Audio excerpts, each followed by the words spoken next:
Why not आके बाबर, क्योंकि एक आपका सीजन प्लेयर है। लोग सिर्फ इसलिए सोच रहे हैं क्योंकि पहले भी वो कैप्टन बन चुके हैं, उसके बाद उनको कप्तानी से उन्होंने इस्तीफ़ा दिया।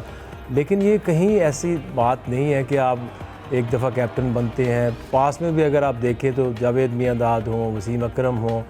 वसीम अकरम जब पहली दफ़ा 92 के बाद कैप्टन बने थे और जब वो कप्तानी से हटे और जब वापस आए तो he was a different captain और बहुत मैच्योर होके वो आए थे। इसीलिए बाबर जो कि हम समझते हैं कि एक मेन प्लेयर हैं इस टीम के अंदर और टेस्ट मैच में वो पाकिस्तान के लिए मज़ीद 5-6 साल खेल सकते हैं।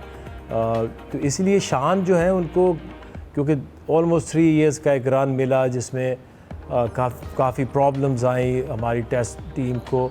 और रिसेंटली हमने भी देखा कि कुछ इश्यूज़ हैं उनको जो कि एड्रेस नहीं हो रहे थे। फॉर इंस्टेंस किसी भी टीम के ख़िलाफ़ हम खेल रहे हैं, 20 विकेटें बॉलर्स नहीं ले रहे। बॉलर्स के साथ साथ जो कैप्टन के जो प्लानिंग और जिस तरह से उनको यूटिलाइज़ करना, कुछ और चीज़ें जो भी रिसेंट बांग्लादेश में आई, ओवर रेट की प्रॉब्लम, उससे पाकिस्तान टीम को 8 पॉइंट्स जो है वो उनको फ़ाइन हुआ।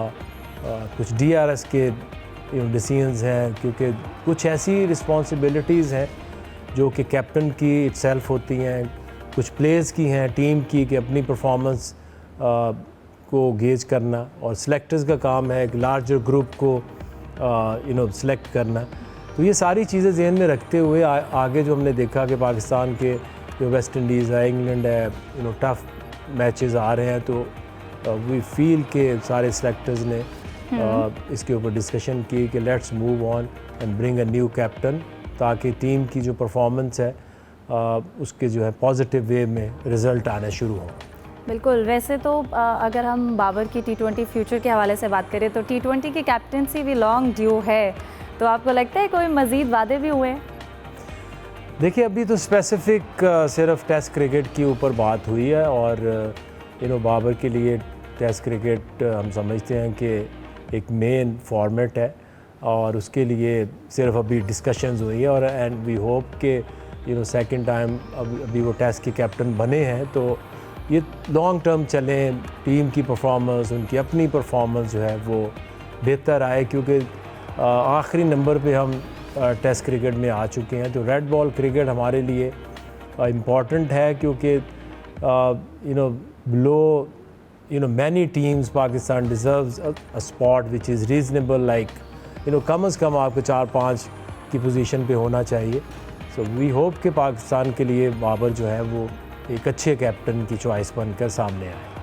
सही। हमने अभी देखा जब सेंट्रल कॉन्ट्रैक्ट आया उसमें काफ़ी कैटेगरीज़, और फिर डोमेस्टिक के हवाले से भी हम बात करें तो उसको भी बड़ी इंपॉर्टेंस दी गई है। फिर एक हद तक ये क्राइटेरिया भी सेट किया गया है। हम शाहीन को एज अ प्लेयर सेलेक्ट नहीं करते बिकॉज वो डोमेस्टिक नहीं खेलते, बट वो तो बाबर भी नहीं खेलते, तो क्राइटेरिया ये तो नहीं कि जो डोमेस्टिक नहीं खेलेगा वो एज अ प्लेयर सेलेक्ट नहीं हो सकता, बट एज अ कैप्टन आ सकता है।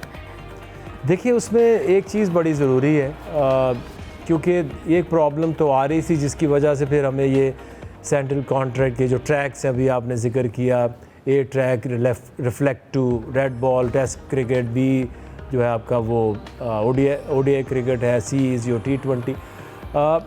ये एक बहुत बड़ा मसला है।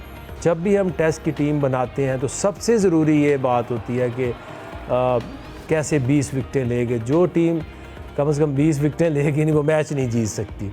तो जो हमारे फास्ट बॉलर्स हैं इनको सबसे ज़्यादा इफेक्ट इसका होता है, क्योंकि अगर आप T20 के ऊपर फोकस है सारा साल, 2-3 साल अगर आप ज़्यादा फोकस T20 के ऊपर है और आपने 4 डे मैचेस उस तरह से नहीं खेले, तो डेफिनेटली आप जहाँ 4 ओवर करते हैं टेस्ट मैचेस में जाके आपको ईच इनिंग आपको टाइम 40 ओवर्स कराने पड़ते हैं। तो ये फास्ट बॉलर को सबसे ज़्यादा इफेक्ट आता है। और फिर हमने ये देखना है कि जो बैट्समैन है, डेफिनेटली हम जो बैट्समैन होके भी ज़्यादा 4 डे मैचेस नहीं खेल रहे, इसीलिए ये नया जो सेंट्रल कॉन्ट्रैक्ट ये लाए हैं। वी विल मेक श्योर कि जितने भी आपके बैट्समैन भी हैं, चाहे वो बाबर हैं, सलमान अली आगा हैं, रिजवान हैं, ये भी जो है 4 डे या फर्स्ट क्लास क्रिकेट खेले।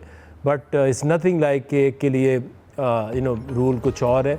ये टीम की यूटिलिटी और क्या आप जो आपके फास्ट बॉलर्स हैं वो हमने फील किया कि जो क्योंकि आपकी उतनी प्रैक्टिस नहीं है टेस्ट मैचेस की, तो फर्स्ट स्पेल से जो थर्ड एंड फोर्थ स्पेल में जो पेस और एनर्जी लेवल है वो नीचे आ रहा है, तो इसलिए ये सारे हमने डिसीजन किए हैं। सही। इसके साथ साथ बाकी टीम मेंबर्स पे 16 रुकनी जो स्क्वाड है उसको सेलेक्ट किया गया है दौरे वेस्ट इंडीज़ और इंग्लैंड के लिए।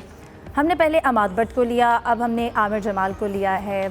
लोग बातें करते हैं, लोग कहते हैं, मैं उसी तरह आपसे पूछना चाहूँगी कि आमिर जमाल की कोई जो नंबर की 804 की हैट, कोई इसके पीछे तो असर नहीं है? हमने 2 साल बाद उनको किस किरदार के तौर पर देखा, फिर सेलेक्ट किया?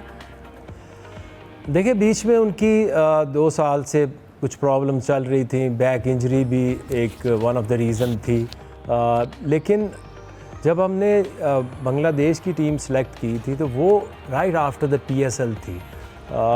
आजकल की जो क्रिकेट है वो हमारे वो ज़माने से या 80s के ज़माने में एक टूर पे अगर आपकी टेस्ट टीम जा रही है तो आप टूर पे जाते हैं, आपके 2-3 प्रैक्टिस मैचेस होते हैं, टूर मैचेस होते हैं, फिर आप टेस्ट क्रिकेट की तरफ जाते हैं।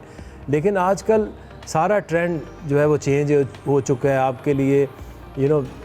दे डोंट इवन कंसीडर कि आप कौन सी उस वक्त लीग में खेल रहे हैं। आपको एक सर्टन अमाउंट ऑफ टाइम मिलता है, आप सीधे जाते हैं, 2 दिन प्रैक्टिस और अगले दिन आपका टेस्ट मैच होता है। वो हमारे लिए टाइम जो था ना वो आइडियल नहीं था, और हमें इतना पता नहीं था कि कौन सा प्लेयर, क्योंकि PSL के बाद उतना टाइम नहीं मिलता आपको कि आप, हमारे पास 1 वीक था जिसमें हमने सारा डिसाइड करना था।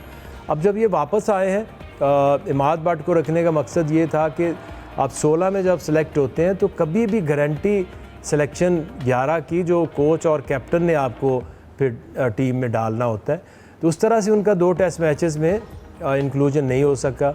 अब जबकि यहाँ पे NCA में हमारा 1.5 महीने कैंप हमने किया है, तो हमारे लिए बड़ा आसान था किसी भी प्लेयर को जज करना, गेज करना कि किस तरह से इन दोनों की प्रोग्रेस जा रही है।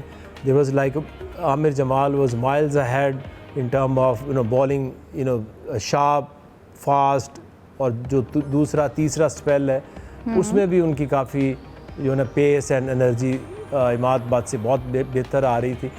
हमें मसला आ रहा है, Imad but is a fine player, but उसकी जो बॉलिंग है उसके हवाले से अगर कंपैरिजन करें तो पेस इस वक्त हमारे लिए एक बहुत बड़ा चैलेंज है, क्योंकि अभी रिसेंटली हमने देखा बांग्लादेश में कि आपकी मेजॉरिटी ऑफ द बॉलर्स वो 125, 126 के ऊपर उनकी बॉलिंग पेस आ गई है, तो इसलिए उसको एडवांटेज दिया। लेकिन इनकी एक फ़िटनेस हिस्ट्री भी तो रही है। फिटनेस इश्यूज़ रहे, इसलिए वो टेस्ट क्रिकेट से या बाकी क्रिकेट से वो दूर रहे। अब उन्होंने फुली